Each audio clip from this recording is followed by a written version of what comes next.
You're still watching the AM show on Joy News, and this morning we told you that the biggest story, the NDC's Enough is Enough demonstration, and we will be on that beat all across the country, bringing you details and updates on how that is faring. But right now, before we get into the conversation of what the demands really of the NDC are and how the EC is responding to that, Benjamin Akakpo is on standby to walk us through that. Ben, over to you. I'm going to be walking you through these slides, letting you know everything you must know about the planned demonstration today. So, of course, the effective date, September the 17th, 2024, which is actually today. And if we can go to the next slide, you would find out what are the demands of the National Democratic Congress. One, to provide timelines for corrections of the register. You know, it's the voters' register that is the bone of contention. Two, conduct a forensic audit of the voters' register, and they've called for an external forensic audit. Then three, re-exhibit the voters' register. In other words, do the mop-up, make your corrections, conduct the forensic audit, and then when all is said and done, re-exhibit the voters' register so that people can cross-check to ensure that their names are there and where there are any irregularities, they are dealt with. Next slide. Then there's also continuous mistakes, and these are the reasons they cite for this call. Continuous mistakes, illegal voter transfers, you remember the talk of over 200,000 of those. EC's system not being robust enough, strong enough to deal with the challenges, and then a waning public confidence in the voters' register. These are some of the crucial points made by the NDC. Next slide. Now, we can walk through some of the specifics, yeah?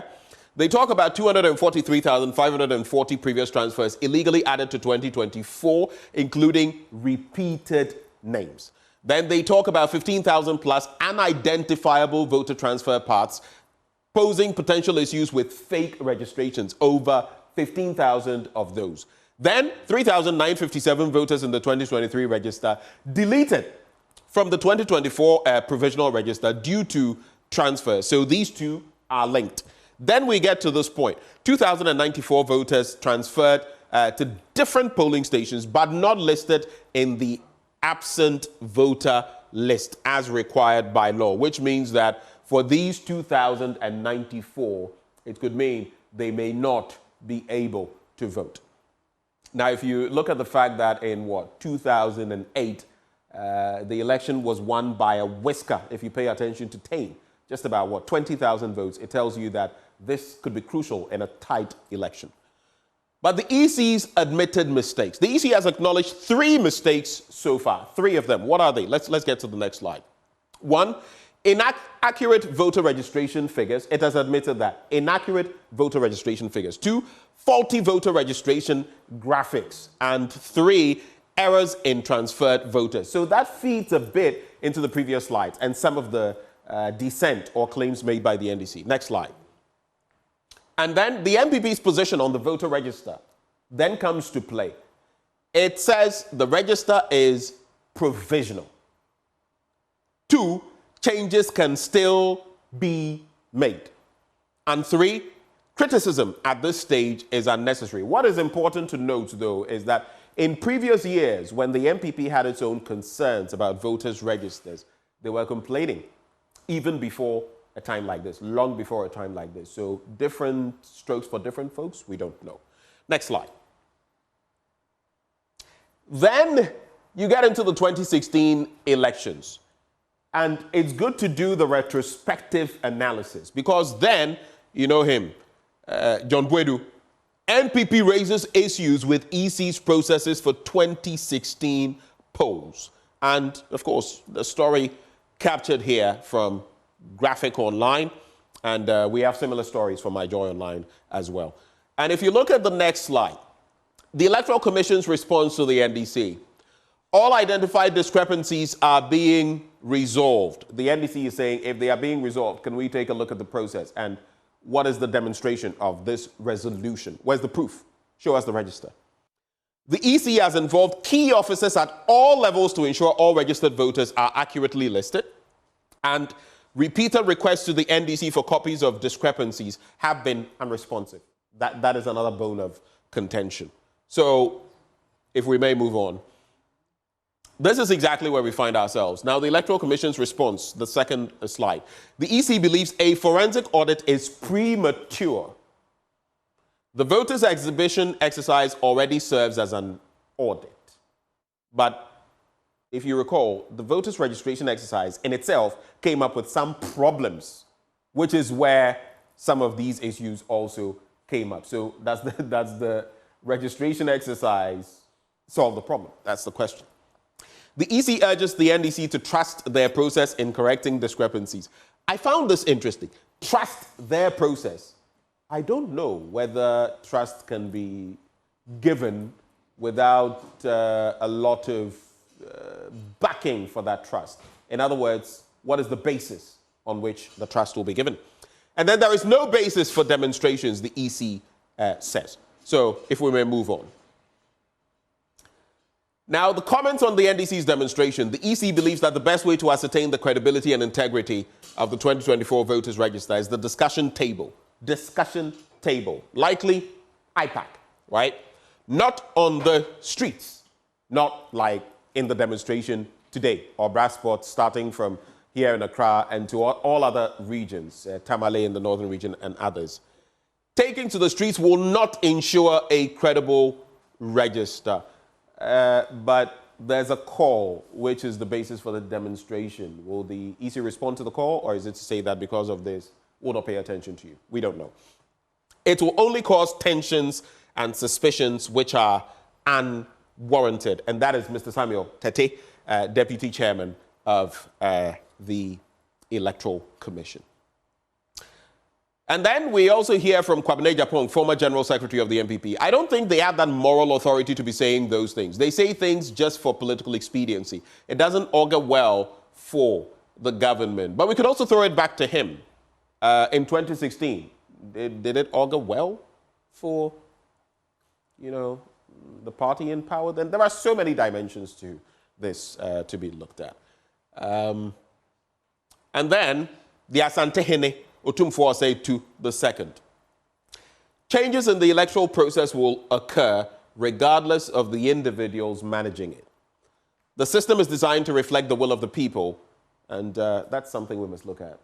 Is it really designed to reflect the decisions of the people or the will of the people? It must be that to the highest extent possible.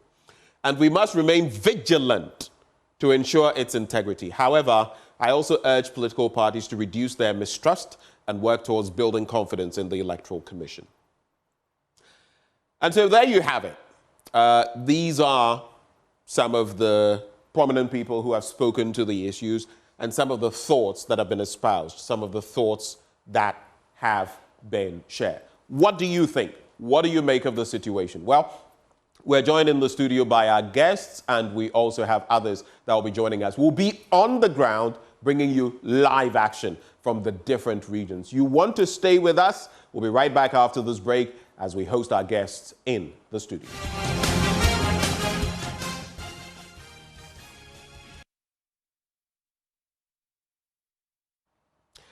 Thank you for staying with us. We are your election headquarters. Joining us in the studio for an in-depth analysis, we have Dr. Dixon Adomakukisi, is NPP's Member of Parliament for Anyaso Utuom. We have Kwame Zu, former Ashanti Regional Secretary of the NDC.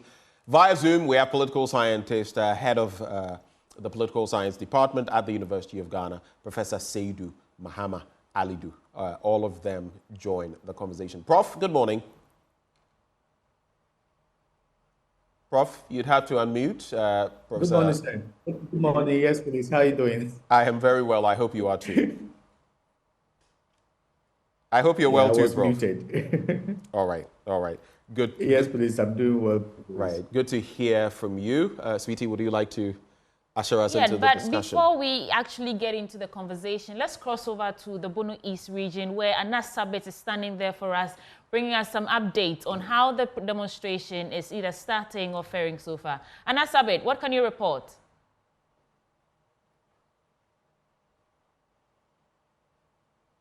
Okay, I think the protesters are now, marching up at the converging point, which is the Akufo-Addo Park. As I speak to you, I've seen a couple of them, dressed in black and red attire. What is quite interesting though is that we have currently more police officers. In fact, enough police officers ready to ensure that the protest is held peacefully. They are currently in queue and then preparing to ensure that the demonstration is held peacefully. We have the Ghana Ambulance Service, equally the men from the Ghana National Party. But at the other end, you could see from the far end, the protesters now marching up here at the Kismantungo Park to ensure that we participate in the protest. We all know that the party is expecting a minimum of 15,000 persons to participate in the exercise from the polling station. But quite interesting, like I said moments ago, what is more interesting, the numbers as we speak now with more police officers than the protesters as I speak. I have spoken with the regional secretary not long ago. He told me that the starting point is at 9 a.m. Obviously, the reason why the numbers not quite, encouraging as I see you now. That is what we are gathering here. You could see members of the NDC or people who are set to participate in the exercise dressed in their red and black attire. Obviously, indecision. They are not happy with the conduct of the electoral commission as far as the voters register is concerned. So this is the little we can report from the park.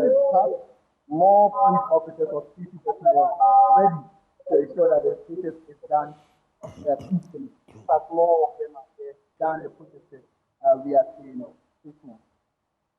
Well, thank you so much, Anas Sabit. In an earlier report that we actually aired this morning, Anas was speaking to, I think, the General Secretary of the NDC in the Bono East region, and he said that they were expecting about 15,000 people. So maybe it's a bit early to judge by what we're seeing, and hopefully the numbers will improve as we go. But let me start with you. Clad in red, when you have it is justified, yes. It's a clarion call. A clarion call. Clarion call. What are your expectations this morning? I mean, the EC has already responded to the demands that you've made. You're calling your request for a forensic audit premature and all that. What are your expectations? I think that language is not different from the language of the MPP. Early on, we listened to the conversation of the MPP, and their position was simple, that the voter register is a provisional voter register, and therefore it is amenable to changes. And subsequently, if we had identified certain discrepancies or irregularities, changes could be made. And it is too early to be calling for a forensic audit. The bigger question is, when is it appropriate to call for an audit? Is it when the elections are due? And has the EC itself make it public the time the NDC should be expectant that will be done with all the correction of the errors? You see, it is not about people who have literally nothing doing and therefore have decided to rock the boat. No. There is a history to where we find ourselves today. If you remember, during the limited registration exercise, even the daily report of figures of people who are registered, the EC entered them in error. When we drew their attention, they claim it is an error.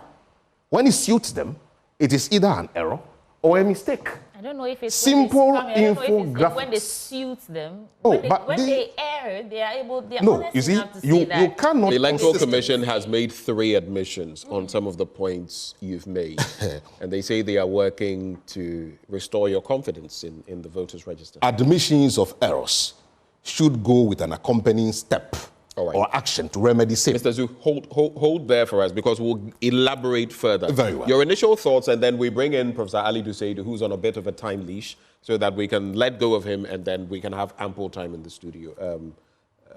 Dr. Adumaku Kizi. Well, let me use this opportunity to say hello to your viewers. I think Ghana's democracy affords all of us to demonstrate as and when we deem it fit. And I think that based on historical behaviors of parties in opposition, it is not unusual for a party in opposition to decide to go on demonstration, albeit the reasons for going on demonstration need to merit, you know, putting people not necessarily in harm's way, but putting people on the street to make a case. I have an interesting thought, though. Yeah. If you go back to 2016, look at Dr. John Boydu and some of what your party said, the reasons for which you wanted this forensic audit back then. You could say that there's even more reason now than there was then. So do you feel this is justified, whether or not people are pouring on the streets? No, I think that you know, I've made my case that demonstration is a very important tool. Yeah, but you went on to talk about whether it is justified. Well, I mean, and let me get there, because I think that they made a huge win with the EC admitting that there are some administrative errors or clerical errors that needs to be addressed. I mean, it's a different thing when the EC says, no, there's no mistake. Right. This is a case where the Electoral Commission has admitted that we've identified these clerical errors in line with what you are saying, and we must admit it has to be addressed.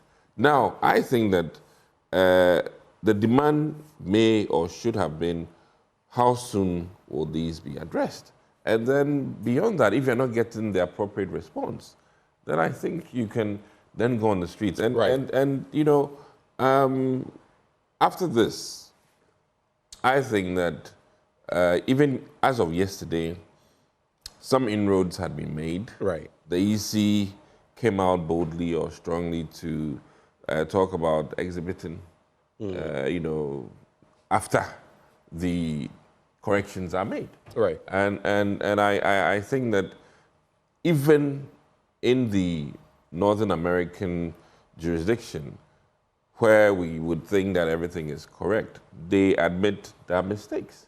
And you know, from a quality assurance standpoint, no system is 100% proof. No one is saying there's a foolproof system, but you see, there are levels to mistakes, and there are levels to their impact as well. But hold for me, gentlemen, like I said, let's hold here and bring in Professor Alidu Seidu of the Political Science Department, head of that department at the University of Ghana. Sweetie, would you like to usher him into the conversation? Well, Prof, we just want to get your initial thoughts for now, and then as the conversation progresses, we'll get surgical with it.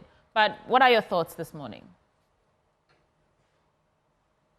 I think every institution goes through a series of reforms. As our democracy matures, it's the same way democratic institutions. And I think the call for the NDC, the call by the NDC for a forensic audit of the voter register is not new. We've had similar calls in the past. And I believe that whenever we respond to these calls in a positive way, it deepens our democratic processes. And there are several ways that you can do this. It doesn't mean that when you are negotiating on the table, you can't go on demonstration. Demonstration, like Dr. Dixon mentioned, is a legitimate means of addressing grievances in a democracy. And that actually brings more attention, but also pressure on the institutions that are required to do the needed reform or audit to be able to do it in a manner that may be earlier than later. So I believe that they can still do the demonstration and still negotiate to make sure that the right thing. And if you look at most of these issues that have been raised, and compared to the issues that were raised in the 2012 election petition, you see that's the same thing. So I believe if you do the right things now, we may save ourselves a lot of money moving forward into an election petition and all things that will create tensions in this country. So I think it's part of the democratic deepening exercises. And once it's accepted, I think it will deepen our democracy moving forward. Just a quick one. You say if we do this now, we could save ourselves from trouble moving forward. The EC has said this is premature. In other words, you are doing it in advance of time. The MPP has also said that it is premature. Do you think it is premature just because of that point you made, that if we do this now, maybe we could save ourselves a lot of trouble later? What do you think? So I don't think it's premature. I think it's timely.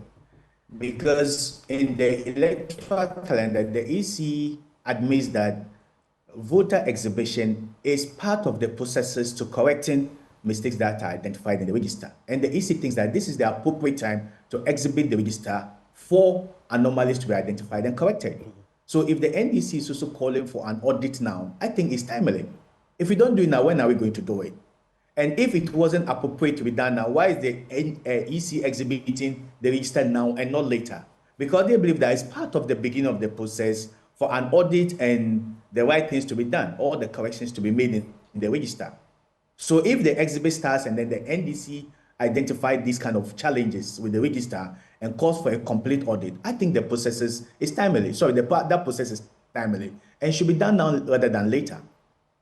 Well, Prof, this isn't the first time that the NDC is calling or knocking on the doors of the Electoral Commission to do something to inspire confidence in the party as one unit and the populace or the electorate. You spoke about deepening our democracy and putting pressure on these institutions who are supposed to be independent.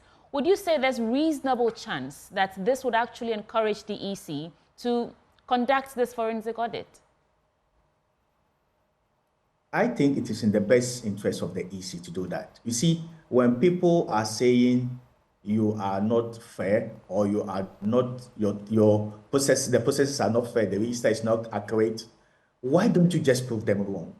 You know, why don't you just let the process go on? And even this is also at the time, it's not only the NDC which is saying it. If you look at the recent Afrobarometer study, so it suggests that there is low trust in the EC to be able to do a free and fair work. Like the level of trust that people have in the EC has actually reduced over the years. So if the Afrobarometer measures the opinion of people this way, and a political party is saying that they are not very confident in the register that we are going to use, why don't you just dare them, give them the benefit of the doubt, and let the audit be done, and then you prove them wrong that everything is good, right? If we begin to hold this position, it deepens the suspicion people have that the process is not actually going to be free and fair, and the register is actually not as accurate as we think it is. And it's not only in Ghana, even in developed democracies, they allow for audit where it is necessary. And it's not only in Ghana that people are calling for it. So I think that this is even a very good time for the EC to call off the bluff of people who think that they are not doing things right and let this thing done. So I think it's the right time for them to do it. And that will also even exonerate them and create the opportunity for people to respect the verdict that will be made on the 7th of December. And then the post-electoral processes will be very free and fair and acceptable, and then we'll have a very smooth transition. If we don't do it now, we are just deferring the protest. So it is good we do it now and solve everything. That we defer it to election day or post-election. Prof, some would argue that the NDC is trying the EC in a court of public opinion, you know, and the Electoral Commission themselves have said that these are issues that should be handled, at the table. Troubles that will come. I think it's the right time to do it. Right. I think we lost you for a bit, and so I lost some of what you said. But I was just asking that some would argue that the NDC is trying the EC in a court of public opinion, and these are issues that really should be handled in on the table, IPAC and the other meetings that the EC has with the political parties. Do you lean towards that school of thought? That this should be really an issue that would be handled internally and not make it a public issue now that they're going on a demonstration, and then Ben will come in. I think in democracy, there are different ways of dealing with different issues or even the same issue.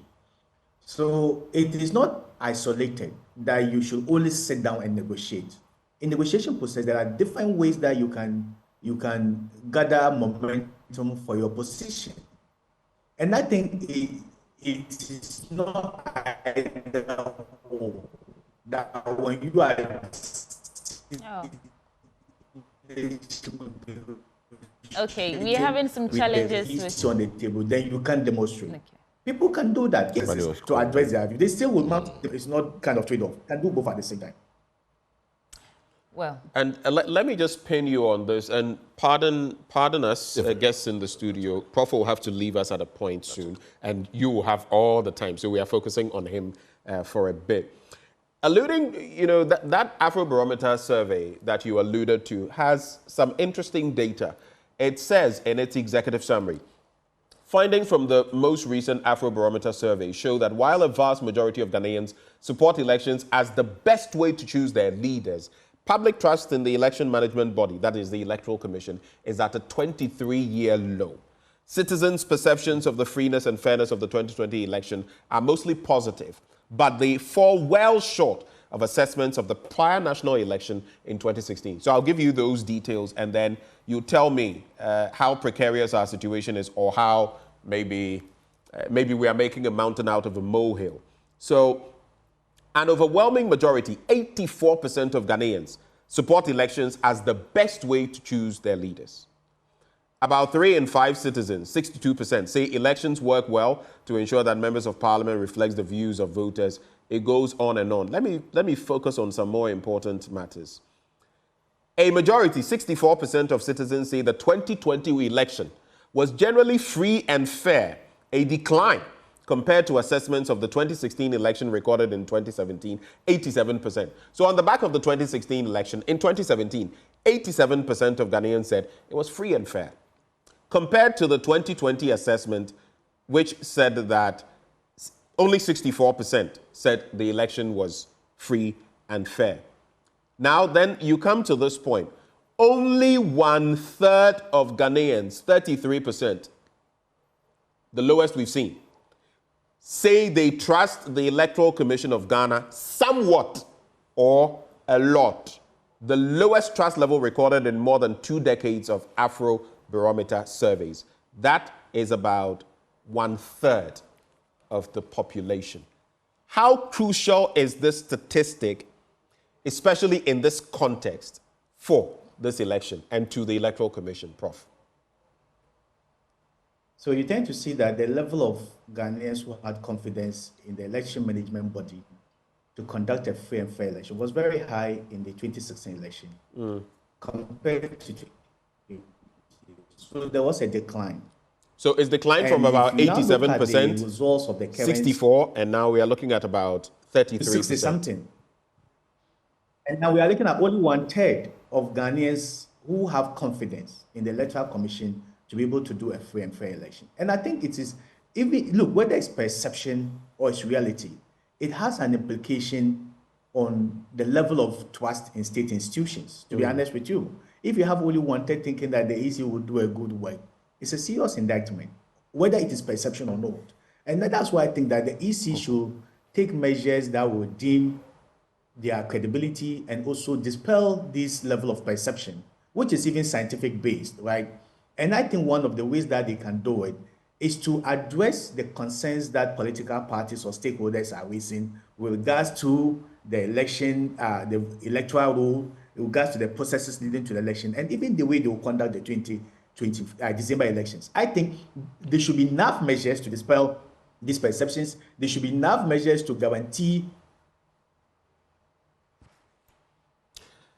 It appears the connection with confidence in the Electoral Commission, and there should be enough measures to get stakeholder buy-in into the December process. All right. Prof, hold for us. We'll come back to you for one last round after coming into the studio, and then we can let go of you, sweetie. Interesting. I mean, I find it 87% post-2016, that was in 2017, that it fell to 64% in 2020. Now we are looking at, though it is not post-election, ahead of the election, we are looking at 33%. Look at it, 87% to 33%. That's a difference of about more than half. 44 points thereabout. In fact, it's more than that. So, I mean, it's interesting. But those are some live shots from Kumasi in the Ashanti region as people mass up for that demonstration. Enough is enough. So I was saying 44. It should be 54 because 50 plus 30. So that's a difference of 54%. I don't know what our guests. Well, Prof was just saying that there should be enough systems. There should be enough, enough to inspire trust and confidence. What would be enough for the NDC, Kwameku? Certainly, opacity cannot engender trust. There ought to be some level of transparency in the activities of the EC. Let me chip in something, and then you can. I want to put it in context. Okay. In your quest to actually inspire confidence in the Electoral Commission, do you think that some of your actions and inactions, by inactions I'm talking about your refusal to sign that peace pact, and so on and so forth, is rather doing the country more harm than good. In terms of harm, the low confidence in the Electoral Commission, which will eventually lead to mistrust in the declaration of results from the Electoral Commission, which might spew into violence. And when violence starts, nobody knows where it would end. So what will be enough? And don't you think, or do you think, that your actions and inactions could be doing us more harm than good? Peace cannot be an isolated word. It is a product of due process. When you do what is right, where ideally our focus should be, the discussion should center on how to get the EC to do the right things. Once things are done procedurally well, peace inadvertently would come. So it is not a matter of whether we are committed to peace or we are not committed to peace. That in itself is neither here nor there. The argument remains that let the Electoral Commission and all voices of conscience and the moral society of Ghana speak to the Electoral Commission to allow light to shine on their dealings. Look, if you have nothing to hide, why do you resist or you are hesitant about a request for a forensic audit? One would have thought that the EC itself would have been leading the charge for this forensic audit because it provides them an opportunity to be exonerated. Once you have vindicated in the eyes of the public, peace and all other issues come along naturally. Is it not surprising that the Electoral Commission that should be pulling all of us along, who should be rejoicing? They should rejoice that there's a call for audit. Because if there is nothing untoward going on in their IT systems, at the end of the day, there is guarantee that they'll be vindicated, there will be clearance, they'll be exonerated. Then we all move together towards the light as one entity who is committed or that is committed to the peace and stability of this country. Look, democracy thrives largely on honesty, candor, and transparency. And at the heart of the work of the NDC is to start with a credible voters register. You cannot have a fair, credible, and transparent elections when from the very outset, the register is being called into question. So they should have exhibited a higher sense of commitment to this process. So it is shocking. I have tried to wrap my head around it. Now, why would an EC who is publicly declaring that they have corrected all the errors, what they choose to call errors, some they choose to call them mistakes. So look, the Pusiga matter. How can anybody refer to what happened in Pusiga to be an error? It is criminality. An EC official had access to their IT system without recourse to persons in question, the victims. Without, to which book? Suspension cannot be brought to, this is a criminal matter. But the point I'm making is that you cannot choose the words error in such instances. It is a pure matter of criminality. Okay, please. You know the worrisome aspect of all of this. The NDC discovered that about 38 persons were transferred from Tamale South and Saganirigo to Pusiga in the Upper East region. The Electoral Commission said, okay, we are investigating. Eventually ended the investigation and claims that only those 38 persons were the victims of this criminality. Is that to say that they did not do any work beyond the 38 that the NDC submitted to them? And they are claiming that these discrepancies and illegality and criminality was exclusively limited to Pusiga. Look, our investigations show that similar circumstances prevail in Oforikrom constituency in Ashanti region. Do you have the proof? Do you have the evidence? Yes, of course, the party does. Similar circumstances. Have you put this evidence out? You see, it is not about what evidence we put out. Why are we not in a hurry to bring closure to all these issues? No, I am not. No, that is the point. We put the Pusiga matter. Specifically, you made a specific reference. Pusiga has been, at least there's some conclusivity to it. Even if the EC didn't go beyond the 38, there's some conclusivity. You mentioned Oforikrom, and I'm asking you, where is your evidence? That is the point. Equity. Where do we end? That whenever we discover something, put the evidence out. Tomorrow we discover another, put the evidence out. Where do you intend to end? Hold on for me. Why? Why don't just bring the evidence? Yes, that is the point I'm making. That the absence of evidence is evidence of absence of evidence is evidence of absence. No. We are not saying. You're saying the absence of evidence. The point must be reiterated. Look, hold on. Let me let me correct the statement my sister made. The point must be reiterated. That in the Pusiga matter, when we brought it to the fore, the initial disposition of the EC was that there was no issue. Subsequently, we were vindicated. Were we not vindicated? Now we are citing Oforikrom and Esunafo South. The question again is, where is our evidence? Where do we end all these rigmarole? That tomorrow, when we discover another one, you bring the evidence. And we continue and end where? After 7th December? It cannot continue. Should evidence not be the name of the game? I'm merely saying that it's not about... For how long? For 5 years? For you 3 years? That, I'm saying this based on this. My brother, what I'm saying is that all the other issues we have established, we have submitted evidence to that effect. Basically, what has turned out? What has come out of those evidence we have submitted to the Electoral Commission? With your permission, since I need Man in Red's permission, Kwame Zoo, are you the reason for the zoo, Zah? That is my grandfather's name. Anyways, so there's something a bit troubling here. And let me go back to 2020 election results and the fact that the NDC, up to date, has not necessarily brought out what they thought or estimated to be their actual elections result. That one is a whole different ball game to talk about. We're talking about election 2024. Well, I'm trying to build a case. And maybe trying to avoid some of those problems from election 2024. Agreed. There's something becoming a bit common with the NDC, and that is to make allegations and not be forthright. And what I mean by not being forthright is that, listen, the appropriate thing is that if you make an allegation, you back it. And I think that what would save all of us the trouble, if you've done your scrubbing, which is assessment of the Electoral Commission's data, and you have 20 key things, put it out. Don't hold some to your bosom or to your chest. Put everything out. And let the EC respond in the affirmative or not. And then we move from there. I think that you found issues, some clerical, some grave issues.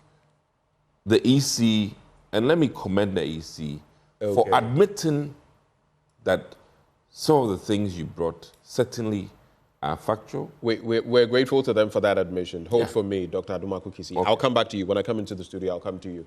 We have Nana Akufo-Addo on hand in the Ashanti region. Nana Akufo-Addo, if you can hear me, are you in Kumasi? If not, where exactly are you? What is happening on the ground?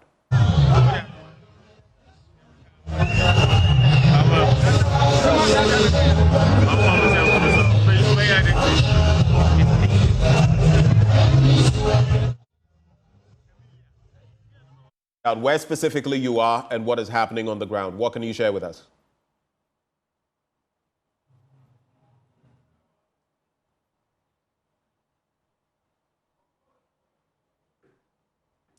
Well, it appears we have some challenges with a connection with Nana Akufo-Addo. We'll try to get to him.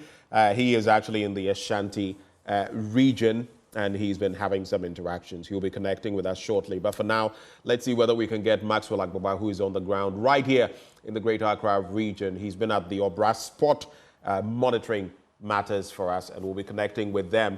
Trust us, your election headquarters will be connecting with all our correspondents, all our colleagues across the length and breadth of the country and see what is happening there. Our very own Maxwell Agbaba is interacting with Dr. Omane of the NDC. Maxwell, if you can hear me, share with us what's happening. Okay. So we coming to you live from the Obra spot, and this is our live coverage of the Enough is Enough demonstration protest being organized by the NDC to raise concerns about the voters register, the voters roll. We have with us here the Director of Elections for the NDC, Dr. Edward Omane. Doc, welcome to join us. Thank you very much. Great. Let's start from the basics. And for those who've been listening to the news, who still are wondering why the NDC has decided to demonstrate and protest, can you tell us what is the purpose of today's gathering? The purpose of this demonstration, peaceful demonstration, let me emphasize, is to ensure that the Electoral Commission listen to our humble plea. And the plea is that we have seen terrible discrepancies in the voters' register.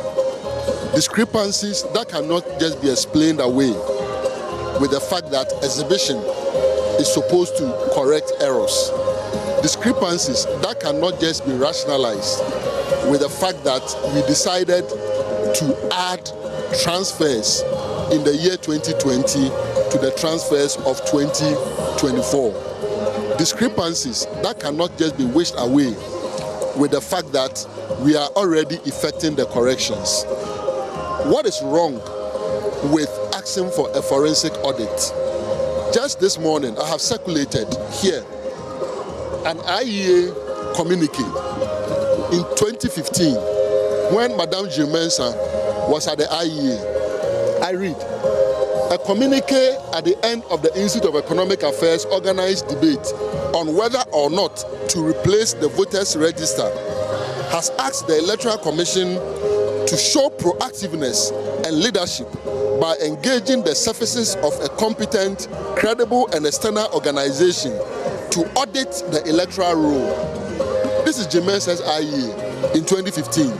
They go on. The communique, which was signed by IEA Executive Director Jimensa, pointed out that though Article 46 of the National Constitution protects the EC from direction or control, it is nevertheless accountable to the citizens because it is a public organization which draws its funds from the consolidated fund. This is Jimensa. Let me add another paragraph. The cost implications of auditing the existing voters' register, of compiling a new register, the communique stated, should not take away from steps to provide a credible and acceptable register for the 2016 elections. The cost of managing a national crisis resulting from a flawed electoral process will be potentially higher than that of having an acceptable register, the communique added. This is Madame Jimensa as IEA boss. Today she's at the Electoral Commission. What has changed? That is one. Two, this demonstration is happening in all regional centers. We would have loved that they've been asking for additional evidence. We were ready and willing to at least provide some selected evidence specific to the regions. However, just last night, we saw this memo from the Electoral Commission gagging the regional directors of the EC. Let me read it to you. The EC says, I bring you warm greetings from the Commission and trust that this memo finds you well. As you may be aware, the National Democratic Congress planned demonstration will take place tomorrow, Tuesday, 17 September 2024. As published by the organizers, the demonstration may submit a petition at the regional and district offices of the Commission as well. The memo therefore comes to request all regional directors and district officers to receive the petition on behalf of the Commission. No problem. Listen to this one. Please, upon receipt of the petition, do not make any remarks. I repeat, do not make any remarks, but rather inform them that you will forward their petition to the Commission. Please take note and act accordingly. This is the Electoral Commission. You can zoom in. This is it. Do not make any remarks, but rather inform them that you will forward their petition to the Commission. And what's your interpretation of that? They tell us the problems emanated from the regions, from the districts. We are going to present some, not all, and we know why some, to them. They have gagged them. They shouldn't respond to them. Accra will respond. We tell you that the Accra office of the EC is a crime scene. A lot has happened there. Remember, that is the place that BVR equipment were stolen under CCTV surveillance with military and police protection, with metal detector also providing additional surveillance. They are telling them they should not respond. This tells you that they have all the answers at the headquarters. It is the reason we are saying that this march, this peaceful march is necessary.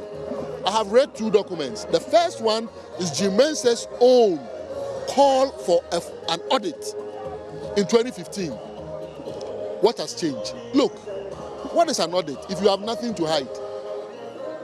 A commission that has transparency as part of your motto.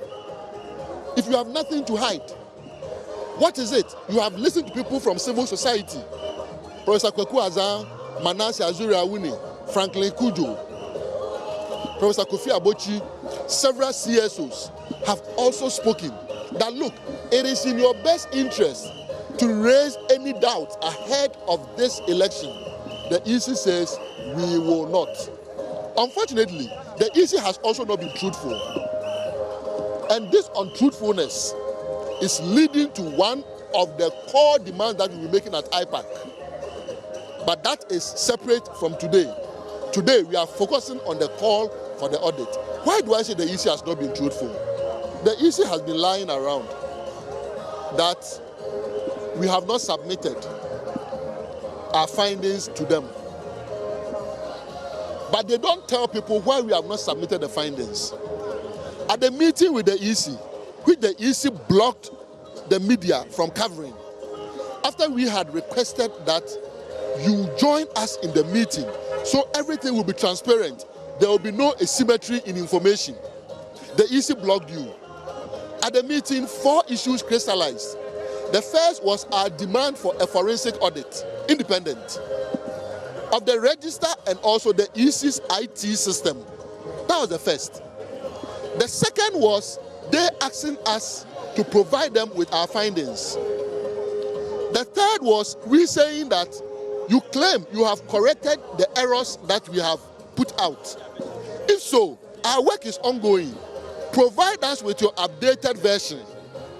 We will also provide you with our findings so that in us continue our work, we will not even be identifying problems that you've already solved. The fourth was, after all is done, re-exhibit the register so that the ordinary Ghanaian out there can go and confirm that his or her name is finally on the register. We did not even get home, and we heard that the EC says forensic audit request, Yamutu. Request for the updated version of the register, Yamutu. Don't forget that the EC denied us the register long ahead of the exhibition exercise. It was only less than 12 hours to the exhibition exercise that they handed it over to us. So when 4 issues crystallize and you kill 3, that is the forensic audit, Yamutu. Give us your updated version, Yamutu. Re-exhibition, Yamutu. You expect us to trust you to hand over our findings to you. Our findings will be given to that independent body that will conduct the forensic audit. And so this demonstration is a peaceful one. And let me emphasize, this demonstration is a peaceful one to press home our demands for the forensic audit to be done. What do you also make of the Electoral Commission's arguments that the voters' exhibition exercise was supposed to bring to light some of these anomalies and discrepancies that you are talking about, and that the finalization of the voters' register is still underway? Madam G. Mensah of IEA answers you. In 2015-2016, was exhibition not part of it? Answer me. Yes, it's part. Answer me. Answer me. I need an answer. You go ahead. Exhibition was part of it. So G. Mensah was still asking for audit. True or false? I know the flag bearer of the NDC has been engaging some international organizations. I know that, he posted some days ago that he's engaged the U.S. ambassador to Ghana, and some of the issues they talked about was about the voters' role. I want to find out, the NDC as a party also, which international organizations are you engaging? Which election observer groups are you engaging on this? Because I've had the privilege in sitting in some of these meetings, some of the discussions are also privileged information. I'll prefer that clearance is given. But let me assure you, the US, the British, the UNDP, ECOWAS, they are all interested in having free, fair and transparent elections. They are interested in having a credible register That is why the UNDP, long ago at IPAC, I suggested to the EC, your IT department is incompetent. And when I say it, it is not a fluke. You all saw the arithmetic errors during the limited voter registration. We had to be correcting them. During that period, we even hid some of the errors from the public at the point of becoming too embarrassing. So we went to IPAC and presented the rest. And then we added that they should approach the UNDP to provide them with technical support. Ask the EC if they've taken steps. This independent forensic audit, we said that let UNDP facilitate it, so that it's not like it's NDC or MPP. UNDP facilitating, the rest, all interested party can agree on the panel that will audit the register and the IT system. Is it too difficult? No. It is only difficult because the EC has something to hide. But you see, but wait. The EC is only postponing the audit. We are winning this election. They either accept the audit in 2024 or we conduct the audit in 2025 when President Mahama is the president of the Republic. Finally, Doc, I want to find out from you, what will be the way forward after this protest? Electoral NDC. We will cross the bridge as we get there. How are you going to cross the bridge? We will cross it. How are you going to do it? Trust that we will cross it. Your windows are shut. How are you going to do it? Trust that we will cross it. Well, thank you very much. You just heard from the, thank you for talking to us.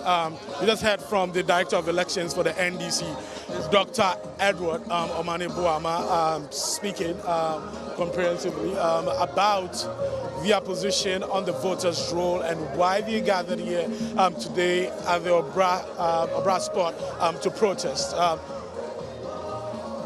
Party sympathizers, party faithfuls are all arriving here on the ground. There's music blaring from a lot of the speakers that I see around me here.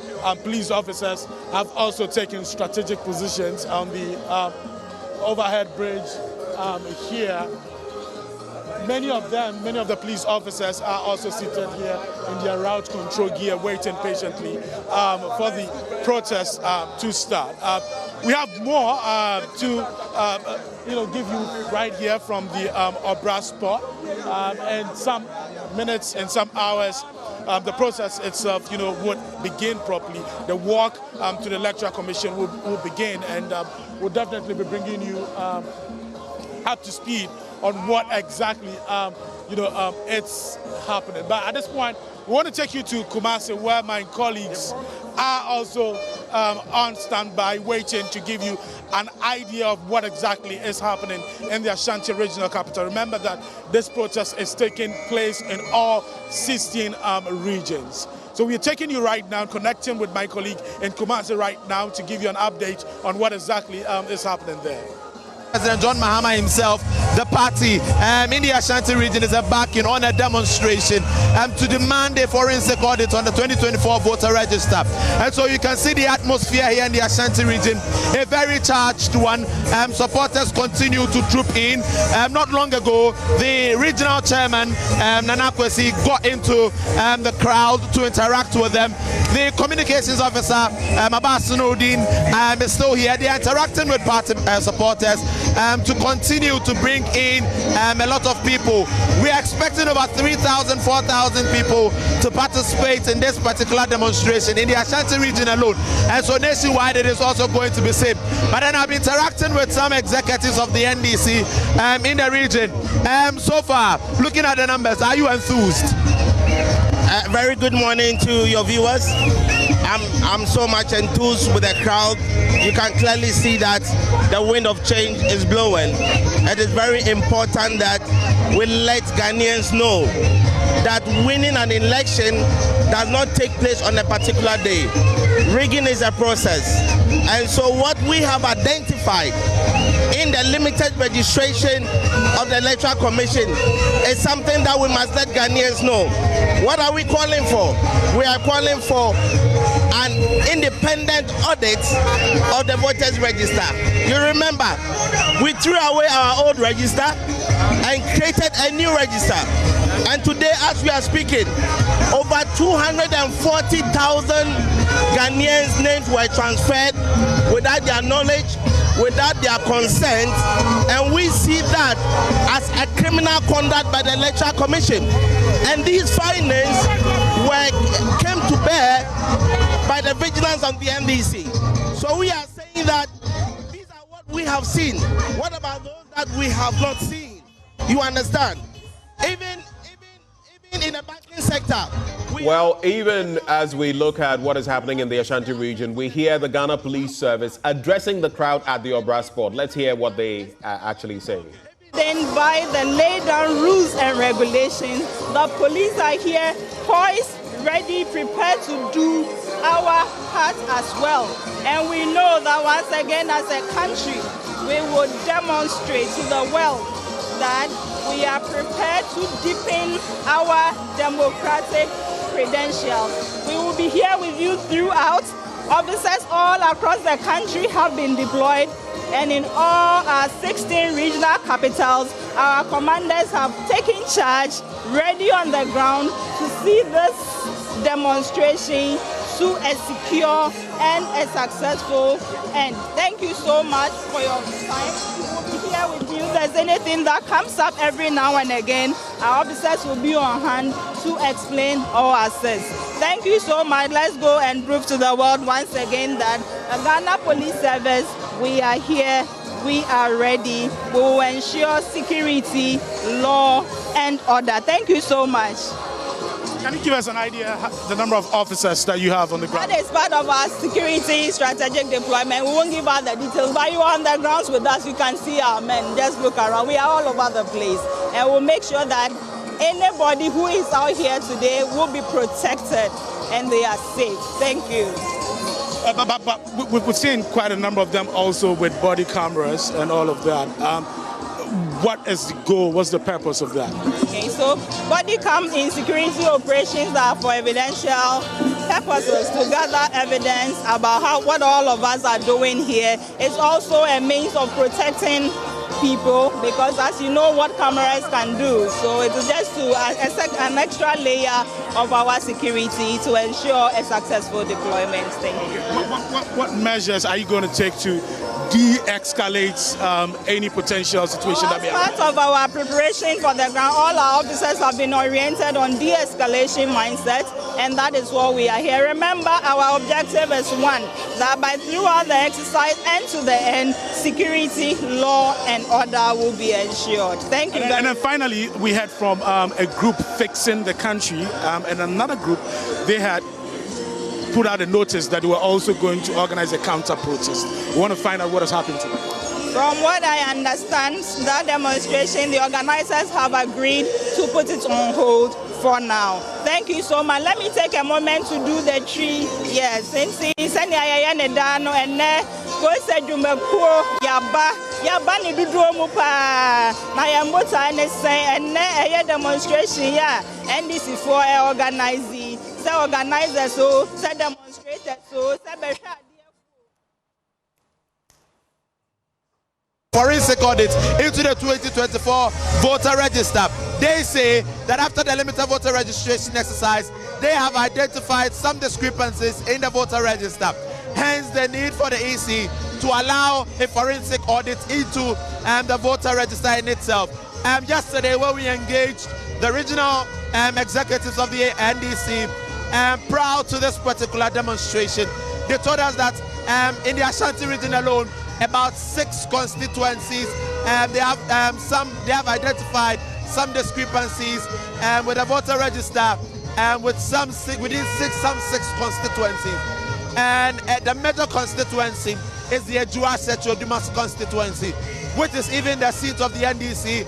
And for them, it is a means for the Electoral Commission to give the seats in a way to the NPP. And that is the concern being raised in the Ashanti region alone. And so for this particular protest, it is up to the EC to take into consideration the concerns that is being raised by the NDC's flag bearer, John Mahama, and also the concerns that will be poured out on the street today by the supporters and sympathizers of the National Democratic Congress. As it is happening across the country, same is going on here in the Ashanti region.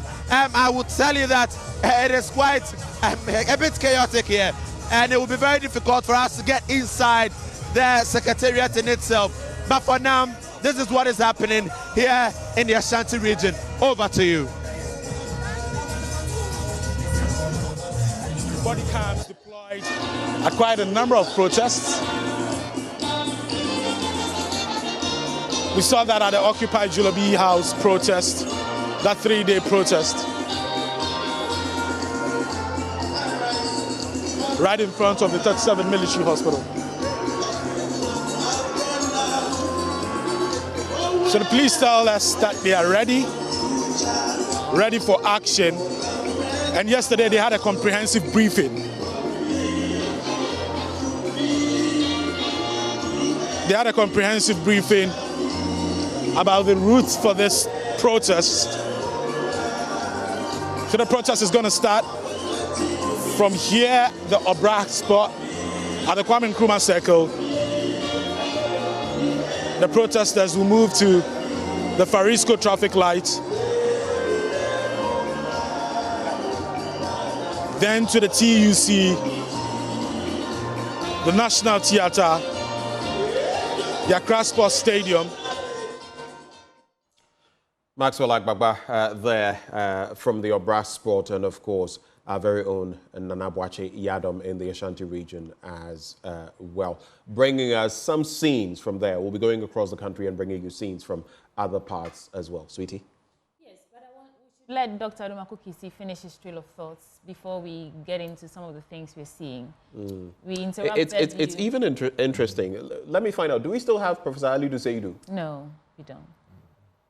Okay, we've lost him. Fine. Well, let me... based on what we've seen, let me commend the Ghana Police Service for showing up in their numbers to, as it is, ensure that people protesting are doing it peacefully, and then they themselves are protected and safe. I think it's a very important aspect in all of this.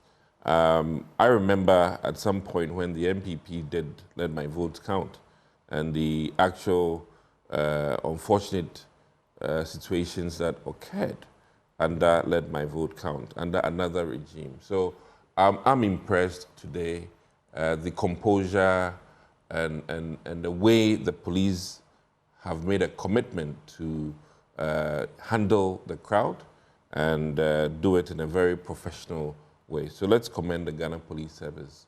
Dr. Adumaku, you seem to be insinuating something when you say that, let my vote count. I remember Gabby getting slapped and someone losing the eye, being affected. We can also look at the police service. No, I get you, but you said it in a certain way. Are you saying that in past events under this administration, we've not seen worse? What I'm saying today is no. You suggested something. I want to pull you back and ask, have we not seen worse? And so far, based on the reportage, I can see that the tone, the intention, the hope of the police service where you're going. is to ensure that those those protesting today are in safe hands. And isn't that nice? I think that is nice.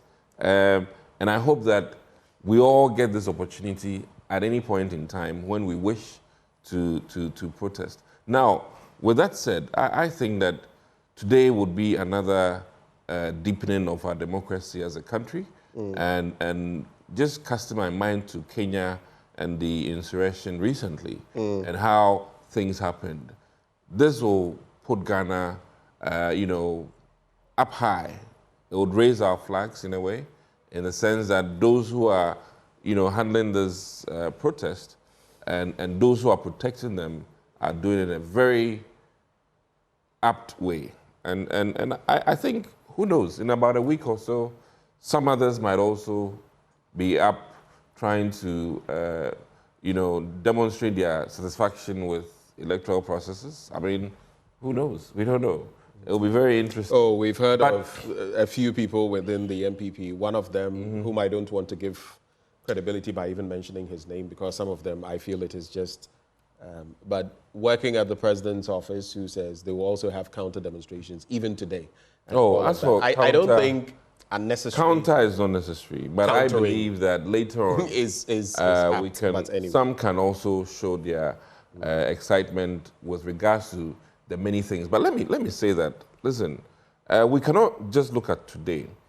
I remember when the ballot papers were put in a very dark container. 92. Some people fought to make it transparent.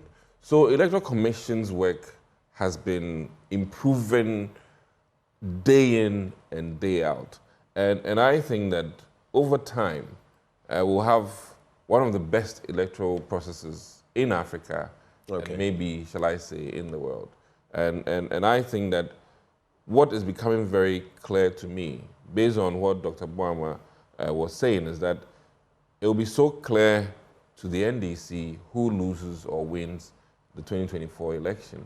And I'm hoping that those are going to be the cardinal things, so that should they lose, they don't do the unthinkable. Dr. Adumaku-Kissi, thank you for those thoughts. It's very important. Hold for me. Should they lose? I'll just say this before Sweetie comes back in. As it stands now, and I'll refer you to later, both of you, to some of what Dr. Omane Boama said after Sweetie comes in. As it stands now, for me, as a voter, with these calls being made, if any party wins or loses the elections, as of now, as things are, if the status quo remains till December 7th, I don't know whether as a Ghanaian, not as a media person, not as anybody, I'll have that sense of complete credibility of the process. I don't know about you, but let's the host of international bodies who are observing, and Dr. Omane Boama himself has alluded to some of them who are observing, and this action that is supposed to deepen our democracy. What is your message to them?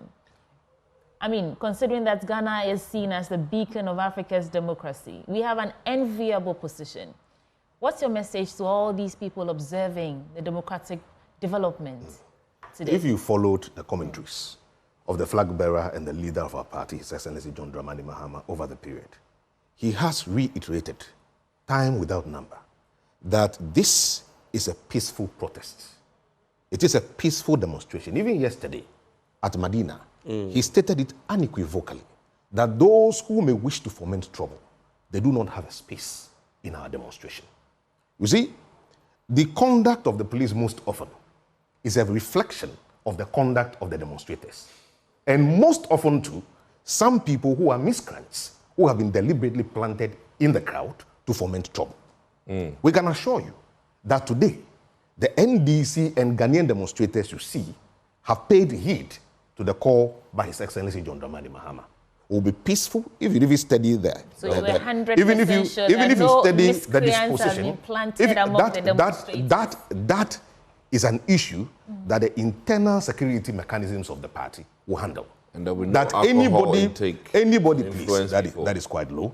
But no, that is on the sides. That is quite low. This is an important demonstration. That is a very important demonstration. But what I said the issues we are raising are genuine. We'll stick to the issues.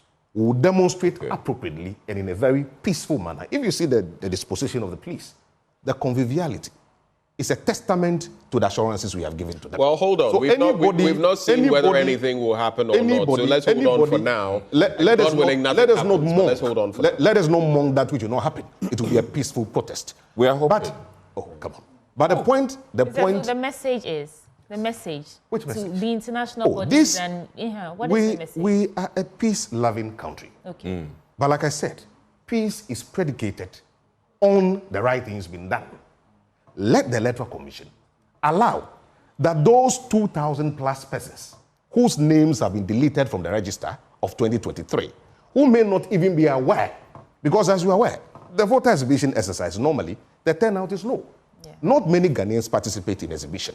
So if you are telling us that exclusively exhibition is enough to audit the register in itself. When majority of Ghanaians will not turn out at their polling stations to go and verify if their credentials are indeed in the register. That is a major issue.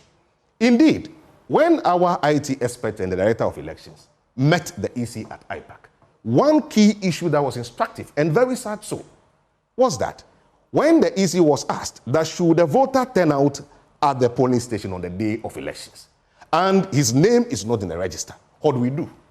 You'll be surprised to discover the Electoral Commission informed our people that once you have your voter ID card, a pen could be picked by the presiding officer, and on the register, your name could be written with a pen on the register. Then you are allowed to go and vote. How many people may not appear on that day with fictitious voter ID cards, knowing that the EC has opened the door for anybody to come to the polling station, have his name written with pen, and cast a ballot, and go home? It's a classical case of Richard Agihangba issue, where he went to the polling station, said he had a voter ID card, his name is not on the voters roll, yet he was allowed to cast his ballot. Mind you, there may be people whose voters ID cards may even be misplaced before the elections. By law, such persons could go to the polling station, they verify their names in the register, they go through the processes and cast their ballot. So if my voter ID card is missing between now and the elections, and same has not been replaced, by the logic of the EC, I cannot just walk to the polling station, have my name verified in the register, which name may not even be in the register, and cast my ballot. You see, these matters are very important. If you look at my poster this morning, you could see where my brother was trying to even be polite and nice and the rest. He's a very good brother of mine. But I was not smiling. These are not times to smile. If you mean well for this country, and the well-being of our democracy is at your heart, you should be concerned about what is happening presently. You cannot lump together voter transfers that have been made from 2020, 2023, and 2024, and announce an amorphous figure of over 500,000 votes transferred. That is illegality. You have not even informed us proud to say when your attention was drawn that this cannot be the case. Because what we are aware of is that only 300,000 transfers were done within the transfer window. So where from the figure of over 500,000? Then you said, oh, so sorry. For the first time in the history of the commission, we have decided to lump all the transfers that were done in 2020, 2023, and 2024. So if your attention was not drawn to same, it would have slid.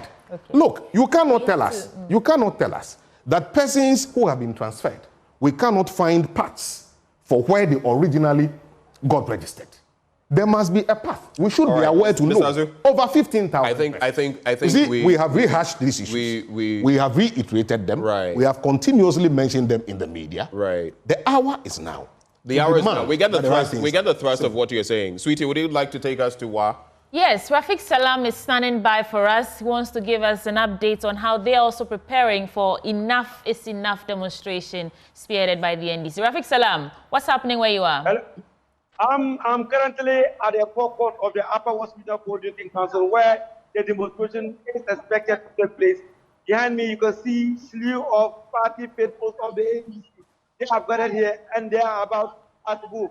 I've just seen the regional chairman of the NDC, Abdul Nasser Unasa Sani. He has just arrived, and I believe that very soon they will be hitting the street right here. So at the back of me, you can also see of policemen, counting about several dozens of policemen have been brought here, and then also team personnel of the Ghana ambulance services also right here. And so they are ready to hit the street and then also go to the Electoral Commission to present their petitions to them. Rafiq, are there any key persons that we know who are present at the moment where you are? For now, I'm seeing the members of parliament of the various constituencies in the Upper West region. And then also, also spotted some former government functionaries, including Mahmoud Khalid, who was Upper West Regional Minister and later Ghana's ambassador to Mali. I've also spotted the regional chairman of the party, as I told you, and also a host of other faithful stalwarts of the NDC from the region. They are right here to join the NDC, to join the walk right here to the EC to present their petitions. I've also seen the deputy regional commander of the Upper West Police. He also just arrived, and also other commanders are from the region. So the police are having dozens of them right here to take charge, to be able to man the demonstration so that they will not do anything untoward as far as this demonstration is concerned.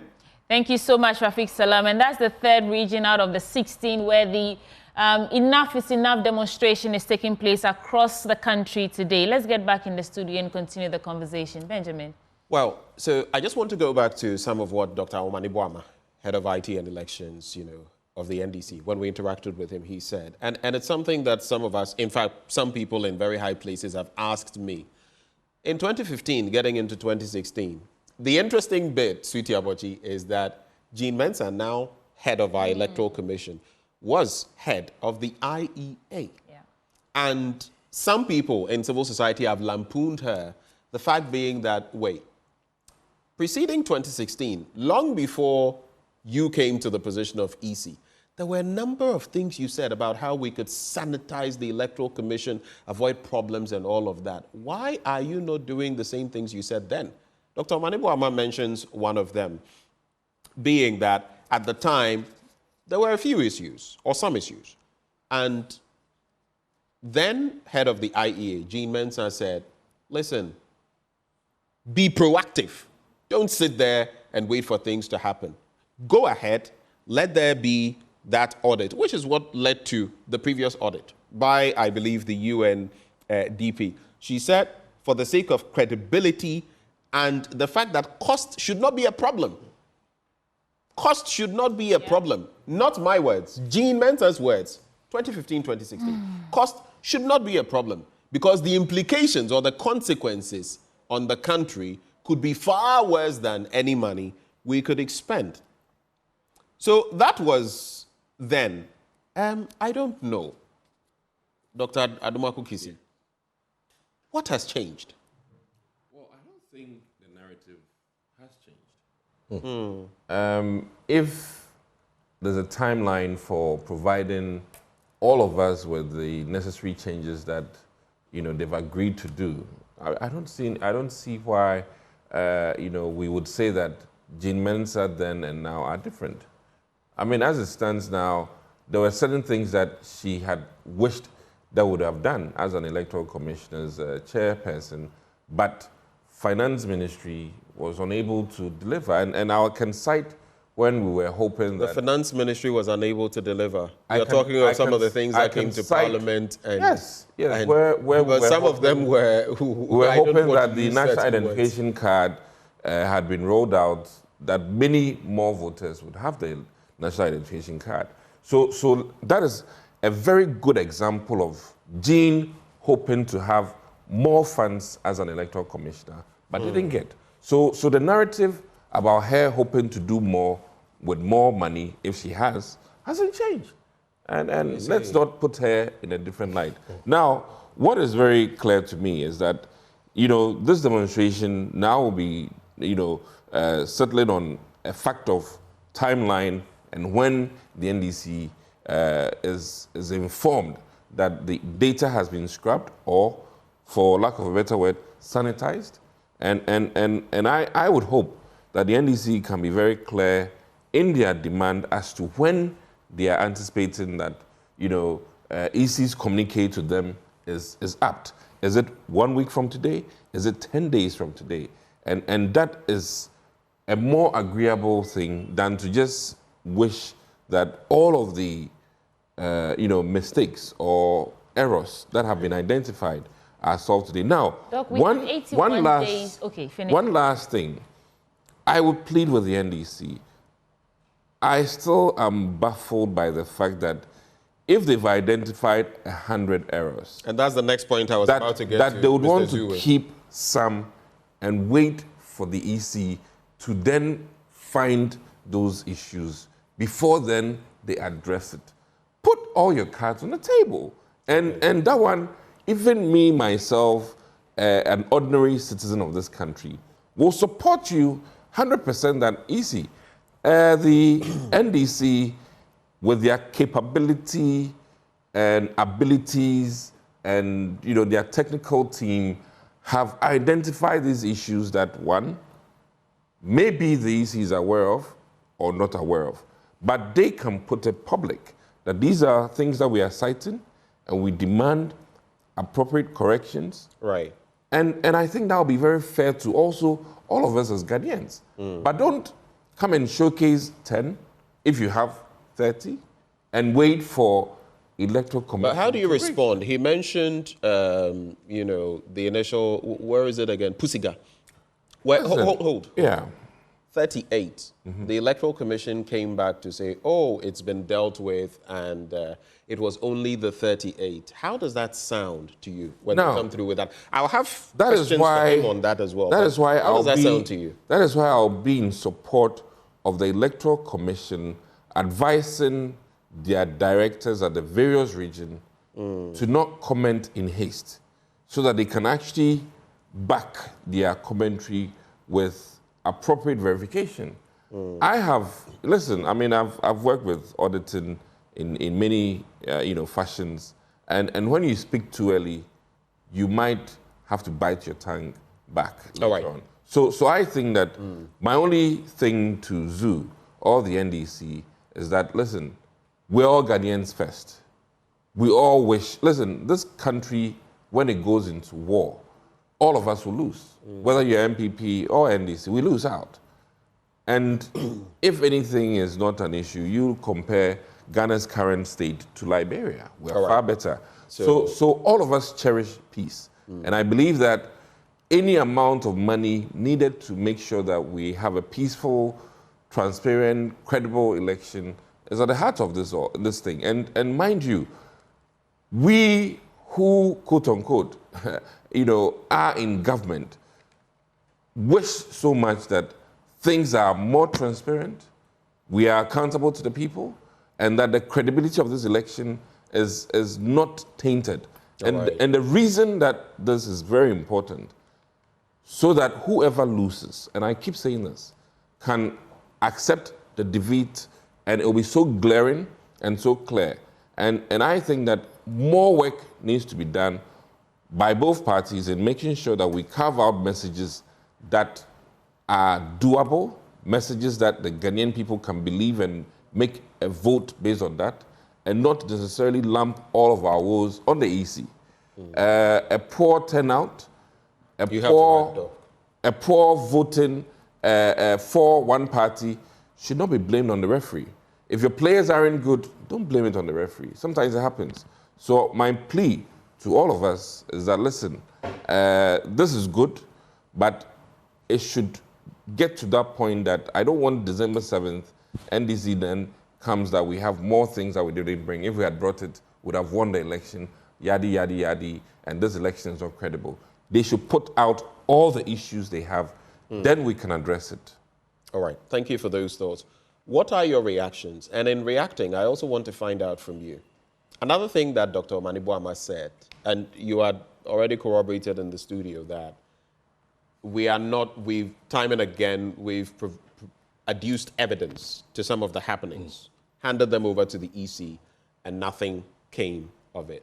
But Dr. Adumaku Kisi is asking, if you have further evidence and you don't present it, what then becomes of it? I heard Dr. Omaniboama say that because of this, your findings will be given to that independent body that will conduct this external forensic, survey or could put this report together that you speak of. What if that doesn't happen? Then what happens to your evidence? I am not too sure if we should even contemplate the thought of the fact that that will not happen. But so far, the EC hasn't shown any signs it should happen. That it will accept what you're saying. It's saying what you're saying is premature. What I said earlier is still valid now. At the heart of every elections is a register. Once a register has been called into question, and there are doubts about the credibility of the register, consequently, any other process flowing out of the same would not be credible. So the EC itself should be committed and ought to be committed in taking steps to engender trust in the electoral processes. Look, you cited the Pusiga incidents. Are you not surprised that somebody, contrary to the law, that people would have to be physically present at the district offices of the Electoral Commission to effect transfers?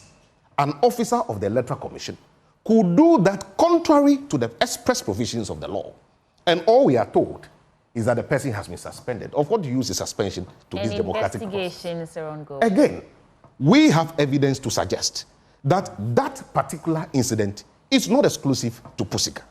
It is widespread. You see, initially, when we were going to meet the EC earlier, we requested that if it was possible, let grant access to the media so that they can come and shine light on our discussions. In that meeting, it will come to the fore whether we, as a political party, we are not committed to the processes or the EC is not committed to the process. The Electoral Commission said no. There was no need for the media to have access to that meeting. The reason is simple. The very Electoral Commission today that is saying that we should bring all our evidence to them says they have resolved all the issues. Yet, our empty hard drive is with them. All they needed to do is to copy the register in its revised form and hand over to us. If indeed... So as of today, you've still not received that revised register? Well, I have not done the corroboration with the electoral officers of our party. I have not checked that as at this morning. I don't know what has happened as at this morning that I'm sitting here. But the point must be made that it should not be difficult for the EC to hand over the so-called updated register in which all the errors they so claim they have identified has been rectified. It should not be difficult.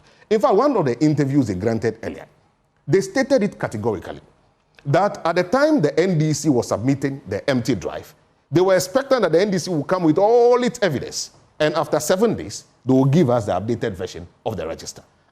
Why must... Are you saying they made it consequential that if you don't provide they made evidence... It was an interview. It was an interview. Not hold for me. Let's very well. That's okay. That's okay. Are you suggesting that what the EC said was that if you did not adduce evidence, they would also not sort of give you the register? Is that what you are saying here? But that is where we are. Because if you had said... No, give me a yes or no. That is where we are. If you had said so 8 days ago, that in 7 days, after the NDC had given you its evidence, you would also in turn make available your so-called complete, comprehensive, and error-corrected register to the NDC. NDC says, well, our processes are ongoing. We are not done. When we are done, we'll submit the comprehensive document to any other party that will be appointed as an independent lead for the forensic audit we are requesting for. If you believe that truly and genuinely you have done a thorough job, you could have just gone ahead to hand over the register in its totality to the NDC, because we are very confident that the register in its current form has all the issues addressed and there is no problem whatsoever.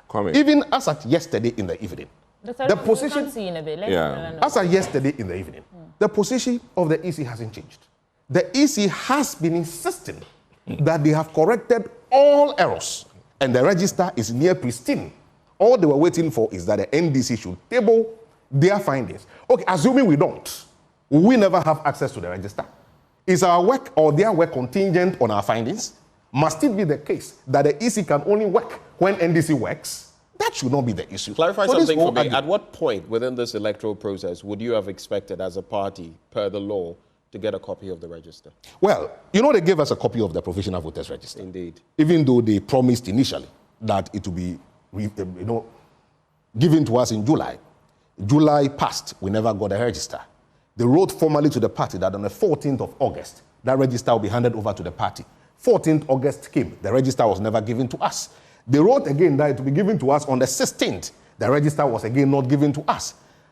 Noon, on the 19th of August, when exhibition was scheduled to have commenced on the 20th of August, at noon, then they gave us the register. And the explanation was that they had some challenges that emanated from the extension of the limited voter registration and all that. So it's not like they denied giving you the register. We cannot continuously make excuses for the inefficiencies. Okay, so hold for us. We cannot continue that. We'll come back to you. Your party's chairman is addressing the crowd at the Obra Sport. Very well. Let's hear what he has to say. Johnson, it is today that our democracy is being subjected with the test, and we shall prevail. Democracy lovers shall prevail. Elections alone does not guarantee democracy. It is democratic-minded persons, democratic-minded citizens who are ready to fight for their rights, who can guarantee democracy. Once upon a time, when this country was under colonialism. Our leaders like Osajifo Dr. Kwame Nkrumah, Sergeant Ajete, Corporal Tipo, they got up and decided to fight so that those of us living now can live in peace. Therefore, some people died, but that is the reason why we are living today. And so today is our time. We must not let our ancestors down. We must not let our future generations down. It is our time to fight.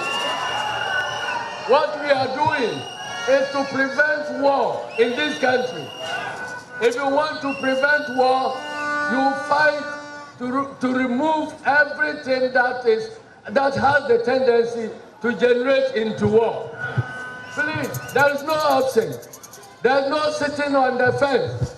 If you sit on the fence today and allow conflict to mature into war, you will be conscripted into the army to fight and die. So instead of waiting for war to break, for you to be conscripted to go and fight and die, fight now against the elements that are generating the conflict. So we are ready to fight. We are ready to fight. So we ask not for any big favor. We are not asking for a favor for electoral commission or Akufo-Addo or Baumia. We are demanding our right to free and fair elections. So we are warning them. Today is only the beginning. If they think that after the demonstration, everybody will go to sleep if they don't accede to the request, they are joking. Today is just the beginning. And that is why we have restricted this demonstration to regional offices. The next demonstration will go to district and constituency offices of the Electoral Commission. And we will fight and fight and fight till the right thing is done.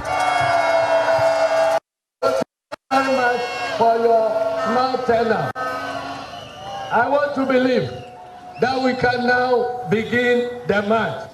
The march is beginning, and we are marching for victory. We are marching to save our country. It is now or never. There is no sitting on the fence. You are either part of the problem or you are part of the solution. Let every youth, unemployed youth in this country get up, and let us fight to save our country. Let us fight to save our economy. Let us fight to save the lives of numerous Ghanaians who cannot walk, who cannot come out. But we are here today. We are going to fight. And we will fight and fight and fight till the right thing is done.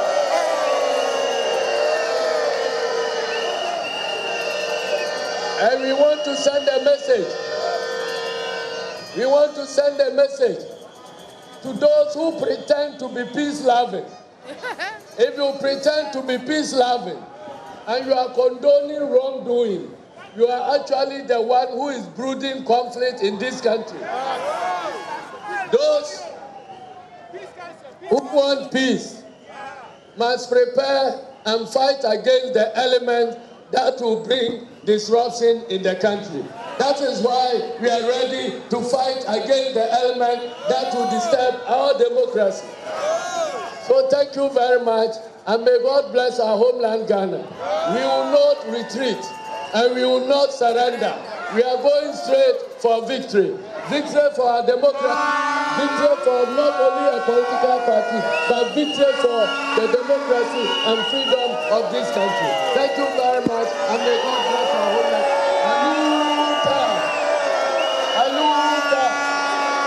Thank you, thank you, thank you, thank you, thank you, my brothers and sisters. Well, we're back in the studio, having heard the chairman of the NDC. I have some thoughts on some of what he said, but let's cross over now to the Ashanti region. Joseph Yamin is interacting with the media there. Let's hear what he's saying. Live here at the Ashanti Regional Secretariat of the National Democratic Congress. In the Ashanti region, it is expected to be one of the most well-attended demonstrations organized by the NDC. A number of people are here expected to participate in this particular demonstration. They'll be walking through the principal streets of Kumasi. But as they gather here, they are waiting upon the regional executives to lead the protest as they walk through to Eduma Hojo and then subsequently to the regional EC head office to present the petition to the regional EC boss. But then I have with me the national organizer of the NDC, Joseph Yamin. He has been interacting with the supporters already. But then I want to ask him what their petition would contain and then what their concerns are, especially here in the Ashanti region. You're live on Joy News. In the Ashanti region alone, can you tell us the form of discrepancies that you have identified in the voter register? Well, this demonstration is not about specific regions. It's about the entirety of the electoral register and the position of the entire NDC party. And our position is that there should be a forensic audit into the register because there's been some illegalities, some anomalies that the EC is unable to explain to us. And we think that it's only an independent report that can satisfy our curiosity. The point is that people have been transferred illegally to places that they didn't request to be. People who have been transferred do not have original voting polling stations, means that they are not originally voters. And you cannot transfer your vote when you are not a registered voter. The third point is that both the 2020 and 2024 register transfer lists have been clumped together, and it's very difficult getting to know which ones are 2024 and which ones are 2020.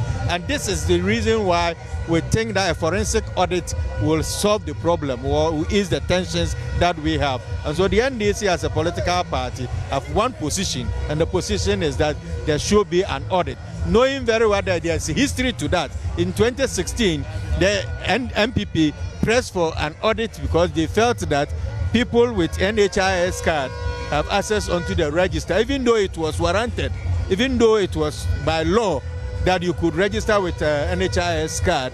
They still felt that the register was bloated and that there should be an audit onto the register and get to find out how many people registered with the NHIS card. They had their way through the Supreme Court. The Supreme Court ordered, there was an audit, and people on the register with NHIS card were deleted. So what is the fear of the EC? A possible recall of Parliament for us to consider the need for this register to be properly audited, because we insist that from the level of tampering that we have seen with the register, nothing else should be done apart from auditing the system for us to see the magnitude of tampering and how they've messed the system up. I mean, for my constituency, for example, we saw the inclusion of about 3,000 names into the transfer register and multiple names everywhere. So the register, as we've seen in my constituency, has been bloated by approximately 5,000. And so what else can we do? We need to ensure that the right thing has been done. The Electoral Commission is up to something. Certainly up to something. We have uncovered it, and we are insisting that the right thing must be done. So today, what you are seeing today is just the first step. We will undertake series of activities, including a possible recall of Parliament, for us to compel the Electoral Commissioner to do what is required. The civil society organizations and some international organizations have also been commenting on the issue. Are you satisfied with their response on this issue? Honestly, I've not evaluated all what they are saying. So it's for me to evaluate all what they are saying, for me to agree or disagree with them. At this moment, we are carrying on a peaceful demonstration, and that's. Are there particular groups that you want to hear from on this subject matter? Oh, I think the most important person is the Ghanaian. The Ghanaian that is going to obviously cast a vote, and we want to ensure that on the day of voting, you'll be given opportunity to perform your constitutional function and also ensure that your vote counts. And so that is all what we are asking for. We are asking the people of Ghana to get involved and to insist and demand that the right thing must be done. But lastly, the EC says that they've corrected these errors that you've raised, the concerns that you've raised as a party. Have I seen it? And they're asking that you trust them Don't worry. in the work that Don't worry. So if they have corrected it, they should give it to us, what they have corrected. I don't know what they have corrected. I have come out with a press conference referencing my constituency. I've asked them to correct it. Up to date, I don't know what they have corrected. So how can I believe you? What is the basis? You have added over 5,000 names into the voter register in my constituency. I've seen multiple names. I've seen names that are missing. I've complained to you. And you are saying you have corrected it. How do I trust you? Give me the evidence. Give me the evidence. Give me the evidence of what you have corrected so that we can sit down and talk. They are hiding something. They are certainly up to something. And let me tell you, we will demand that a proper forensic and systems audit be conducted on the voter register. Because as it stands now, it is obvious, very obvious, that someone somewhere has tampered with the voter register. Well, what do you make of those who say that the NDC is crying wolf? I'm sure NDC is crying wolf. Yes. You've seen what is likely to happen, so you are crying wolf. What do you make of those assertions? I don't think so. I don't think so. I think we shouldn't jump the gun. Let me put it that way. First thing first, Ghana is going to the polls on the 7th of December. Prior to that, we have seen a voter register that has been tampered with. We have seen multiple errors. We have seen inconsistencies. And we have seen some discrepancies. We are asking the Electoral Commission to avail the register for a possible systems and forensic audit. We insist that must be done. So far, the Electoral Commission is only telling us that they have corrected it without providing us evidence. We want to see what they have corrected. Okay. Why are they evasive? If they have nothing to hide, why are they running away from this? This is basic. Okay? So we will not allow them to plunge this country into a possible violence. We won't allow them. We are asking for the right thing to be done. Nothing more, nothing less. Okay, thank you. You just heard from the minority leader. We just heard from Minority Leader Akufo-Addo. Let's speak to. Hi. Hi, what's your name, sir? Reverend Power. Reverend Power from Kings and Priests International Church. Okay, you. But in Accra, based in Accra. The member of the clergy. Yes. You're a pastor? Yes, I'm Reverend Power. Okay, why are you taking part in today's protest? I believe that if you're a lover of this country, you should also add your voice to the call for the EC to allow itself to be audited. I believe in the EC that they have nothing to hide. So that is why I'm adding my voice, that they should allow themselves to be audited. Look, I have members. They are worried. They feel the tension rising in the country. This is needless tension. Why can't there things be done for everybody to have trust and confidence in the system? I am not here to please any political party, but as a clergyman, I believe that prevention is always better than cure. And so we must do things that will bring peace. If this easy thing is done, within a week or so it will be done, then the tension will come down. We are getting to an election. We don't need the tension to be rising up. My members are worried, so as a leader, I am here to also add my voice that the EC, please, we have a lot of people here who are not NDC people, but they are all calling that let the register be audited so there will be peace. I remember when Jane Mensah was the head of the IEA, I follow politics a lot. She kept on saying, I think in 2015 or so, that the album should be registered. So what has changed? It was based on similar things that was happening then. It was based on similar things that was happening then. So if those things are happening now, why doesn't she want the album to be audited? Look, I want to end and say that. I'm curious, you personally know some persons who went to register and probably did not find their names or their names omitted or something? Yes, I have a member who told me that his relative at Pusiga, he's from the north. He said that thing happened there, that they went there. I think the constituency that they transferred their votes to a different place. They went there them and they could not find their name. And other areas, I have members who tell me that thing. And so I want to believe that it is going on. And that thing must be stopped. Look, I want to say that if you are a lover of this country, like I love this country, I don't want chaos. I would say that if you do not want the album to be registered, you are rather the nation wrecker. If you do not want the EC album to be audited, you are rather the nation wrecker, not somebody who votes for anybody somewhere. You say you're a pastor. You say you're a member of the clergy. Yes. Are you satisfied with the response from the clergy on this matter? For some time now, the flag bearer of the NDC has had reason to raise concerns about what he says is the, culture of silence that seems to be creeping back.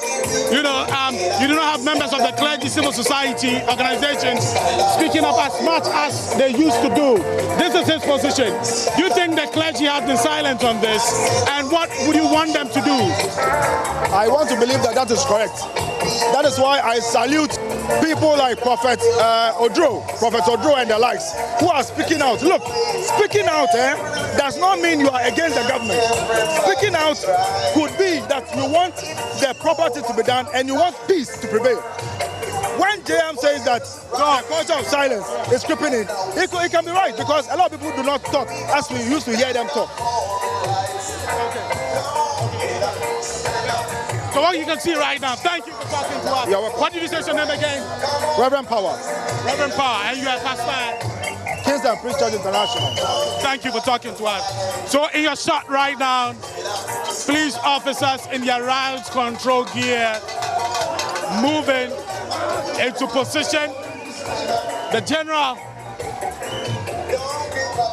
the chairman of the NDC, is interacting with party faithful sympathizers of the NDC. Just some minutes ago, I saw the National Communications Officer of the NDC also walking in here. He just arrived on the ground.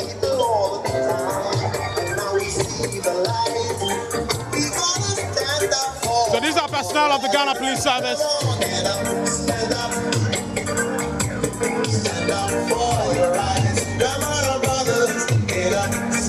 Now let's speak to Ambassador Victor Smith. Ambassador Victor Smith is a member of the NDC and also Ghana's former High Commissioner to the UK.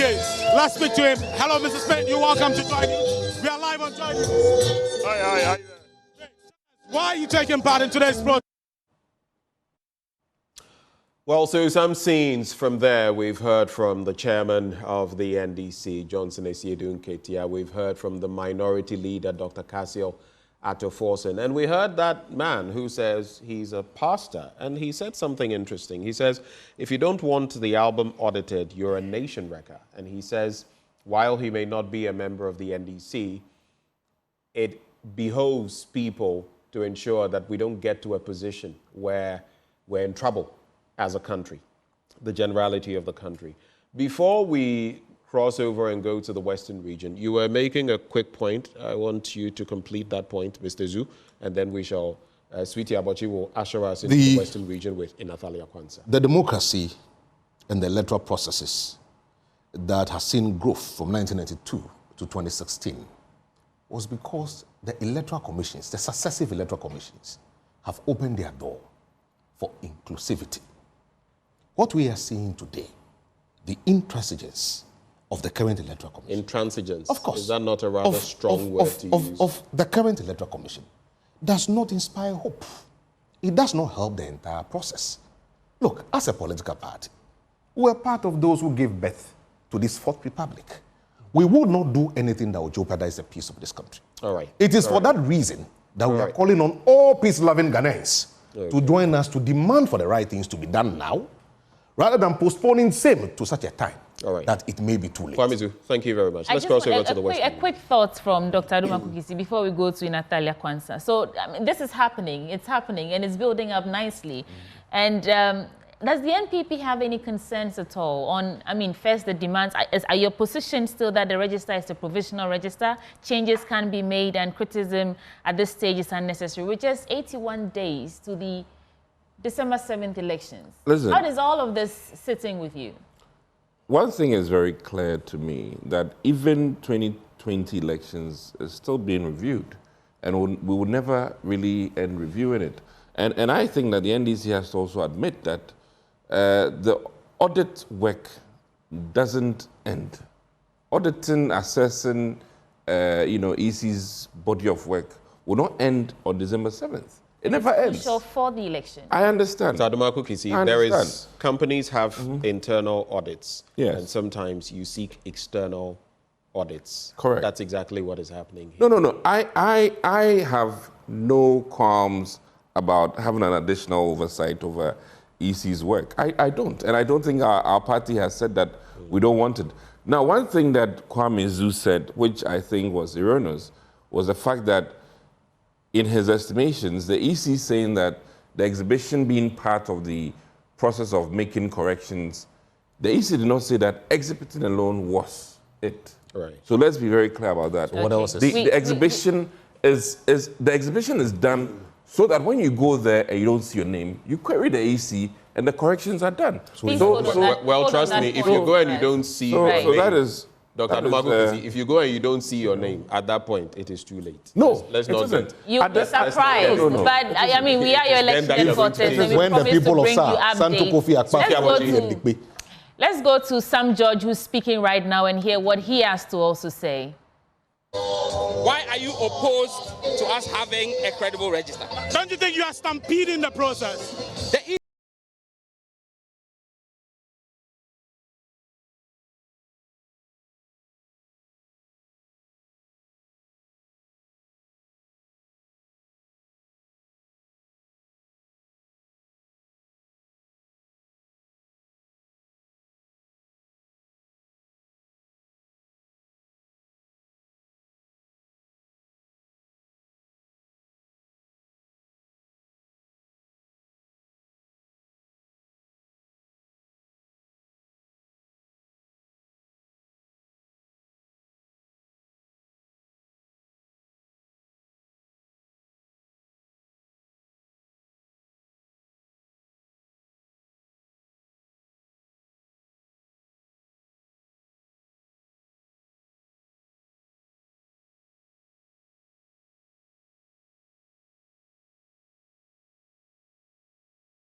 How would you do it? Legally? Would you protest? Would you go to the courts? What exactly? In the words of our former national chairman, there are many ways to kill a cat.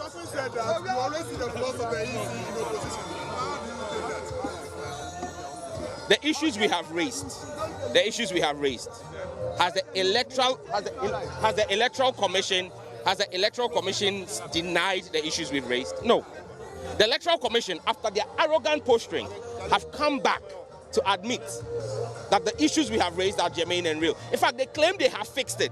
Now, the question we say is, if you fixed it, let's subject it to an independent audit, because we don't trust your competence. Because if you were competent in the first place, we wouldn't have had those issues in the first place. So we don't trust your competence to be able to fix the problems that you created. So let's have an independent audit. Let the NPP bring their IT person. Let the NDC bring his IT person. Let all the various political parties and all the qualified presidential candidate, bring an IT person. And then the EC should bring his IT person. And let's get an independent audit firm to audit the register. If we go through it and all the issues are clear, you proceed to print. How is it that the EC is opposed to such a basic fundamental request? If the EC is not up to something that is meant to destroy the peace, something that is runs against the ethos of a free, fair election, what is the Electoral Commission hiding? What are they running from? Why don't they want us to have an independent audit? We are not asking for anything. We're not asking the EC to favor the NDC. We're just saying that, look, let's have a fair register. Let's do an audit. Thank you. Thank you very much. So just heard from Ningo Pram MP, Sam George, the Director of Elections, the Director of Elections for the NDC, Dr. Akufo-Addo. Well, from the Obra Sport, the latest person we've heard there, Ningo Pram legislator Sam George.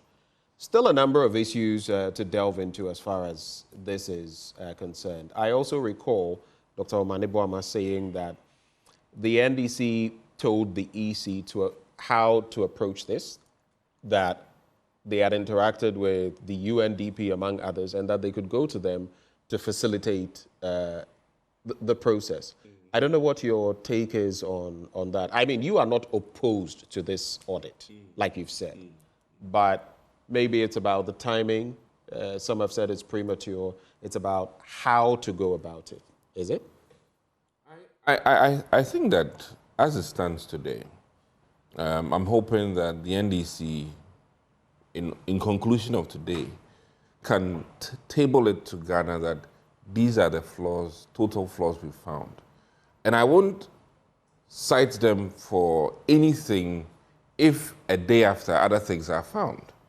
But for today, I am an ordinary citizen demanding that the NDC should table in entirety what they have found to be so grave or so erroneous, and then let Ghanaians know. And they wouldn't even have to go demonstrating. All Ghanaians will make a demand on the EC that, listen, per these flaws, we think it is rightful that these things should happen. And let me just add that, listen, there's another level of judicial work that can come in. And I'm hoping that the NDC will not have the same posture they did when it came to the final results of last election. So I'm encouraging the NDC to be clear in their mind the flaws that they have identified in totality, so that when they are presenting it to court, to the Supreme Court, for instance, that they can tell the Supreme Court that these are the 10 flaws, though there may be more. These are the 10 flaws that we're holding the EC responsible for. And if that is attended to, hooray. And I think that in the interest of some of the things the EC has said, let's be very clear, based on what I heard, is that the EC explained to the NDC their stance that, listen, all the things you have found or identified, let us know them so that we can address them in 7 days. I think this is also something that we need to commend the EC for. They've given you, bring your problems in 7 days, we'll resolve it and give it to you. And you said, no, I'm not bringing the problem, I'm holding on to it until when? I mean, it doesn't work that way. How can you go to, let me borrow from the medical standpoint. You come to me as a doctor, and then you want to tell me there are 10 issues. You want to tell me 2 of the issues, and you want me to diagnose and then have a solution for you. You end up dead before I arrive at it. And this happens sometimes in the consulting room. The patient has sickle cell, the patient is diabetic, they come, don't tell you. They'll hold on to that information, or they are allergic to a certain medication. They hold on to that information, doctor gives you that medication, and kaput, you're gone. What if the other symptoms are not as severe and they want to see how you treat the first your role so that they've given you? Your role as a patient is to tell the doctor your entire problems. And then based on that, he can tease out the solution. But coming back to the NDC. So the NDC should tell the EC. They've tabled a couple of issues. Not enough. Which have not been addressed. They claim there's more. And that is where I have a problem with the NDC. If there are 10 issues, put it out. Let all of us know, decide. And mind you, the MPP will come and support you.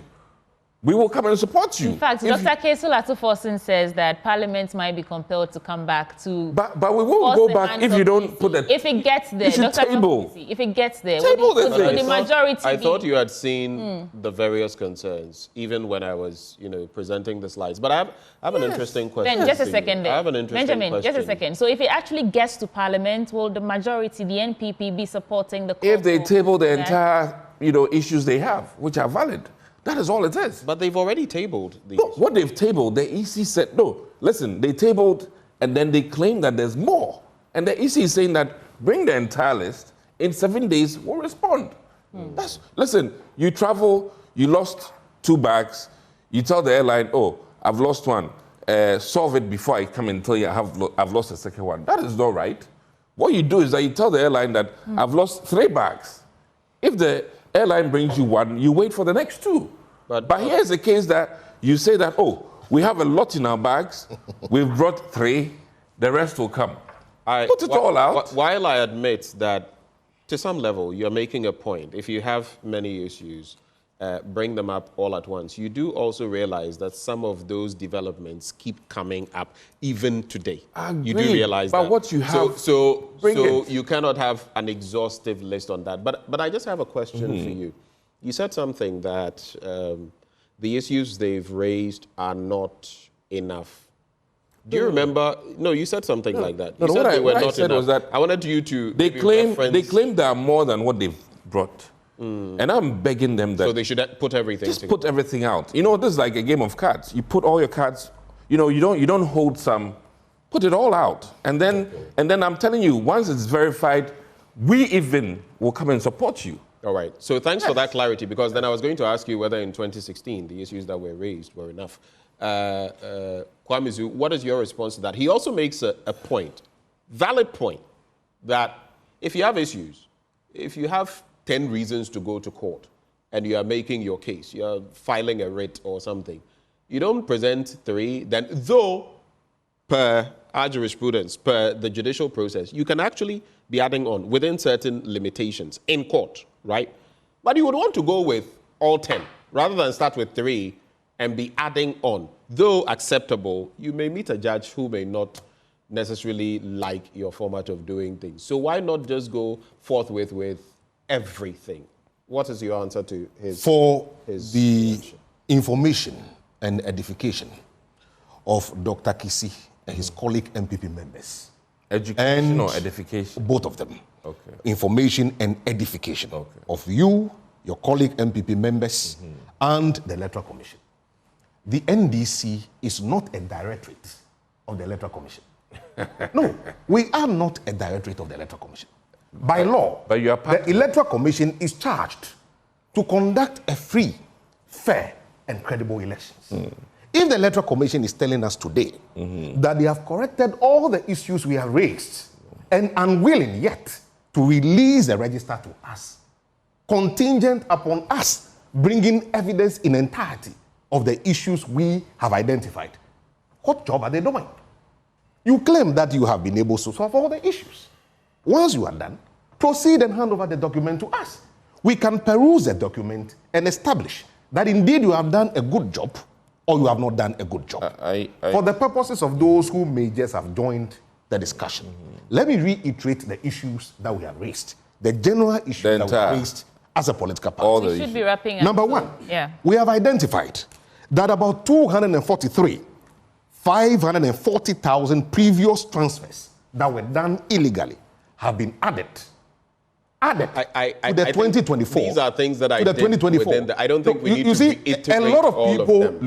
We don't need to. The reality is that somebody may just join the discussion or the conversation and may feel that we do not have basis. We put it out there. We may not have basis. We may not go through that entire list right now. But the point I'm making is that Doctor has time without number insisted that we should put out all the issues. Okay, so and put this out, and that's what you're holding. The thematic areas have been made public. Okay.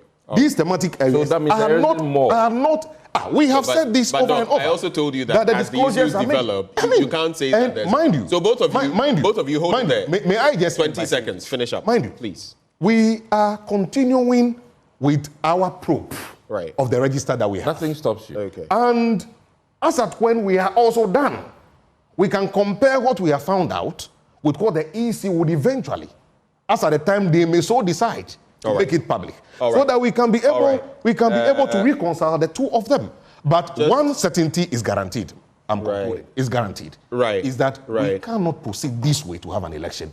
Gentlemen, before you go, I have an interesting, just a final thought. I heard Esiedun Ketia say you must stand up, get counted, act, don't wait for there to be trouble, and then you may get conscripted. Don't sit aloof and all of that. He's reading his own Why was he beating war drums? I got a bit concerned when what other war drum could never be than all die be die? We sat in this country when President Akufo-Addo went on air and announced all die for that. Did he not? And announced all die. Did he apologize? It does not erase the fact that he called for all die be die. He called for all die be die. He apologized for it. I thought we're maturing as a country. Oh, so he was immature at the time. I'm so well. So this bit about, if we are that tone, though, we have to avoid. You do know that. No, what tone? The man is speaking the truth. What truth? The truth is that peace is a product of due process. Right. Do not sit on the fence today when the wrong things have been done. Without talking Join all of us to demand for the right things to be done. Which specific words did the national chairman of our party use that you think is inappropriate? Those are the exact words I've put to you. And you think those words are... We are fighting for it. We do not want... If you want to go to war, you have to make sure... alluding to the point that if you want peace, prepare for war. But where we are going today, what the EC is doing today, what is the intention? Where are they seeking... Dr. Adumaku Kisi, final words, and then we're out of here. So my final words is that, I'm hoping that the NDC changes their mode of operation and that they make sure that Ghana knows, and I'm not saying the EC, Ghana knows in entirety what their concerns are with the register. We have done that several times. So that it is validated, and then we all will add our voice to it and ensure that the EC does the corrections. And in my wildest dreams, I don't think that the EC, upon realizing errors, will just leave it as it is. Okay, all right. We are your election headquarters, and of course, we've brought you all the scoop here. You can stick and stay for more because as we come through with Joy News Desk, there will be a lot more that we'll be bringing your way. But those who joined us in the studio, we have Dr. Dixon Adomaku Kisi, Member of Parliament for Anyaso Utom. We're also joined by political scientist, head of the Department for Political Science at the University of Ghana, Professor Seydou Mahama Alidu. And of course, we also had Kwame from the NDC's end in the studio. Sweetie Abochi? Yes, I think whether NDC, NPP, independent, non-partisan, we're all freedom fighters. And I took a cue from the song in the background, I think from Maxwell's Obra Sports. We are all freedom fighters standing on a mountain. And we are sending a message across that let this election be peaceful. Let Ghana win in 2024. Thank you so much.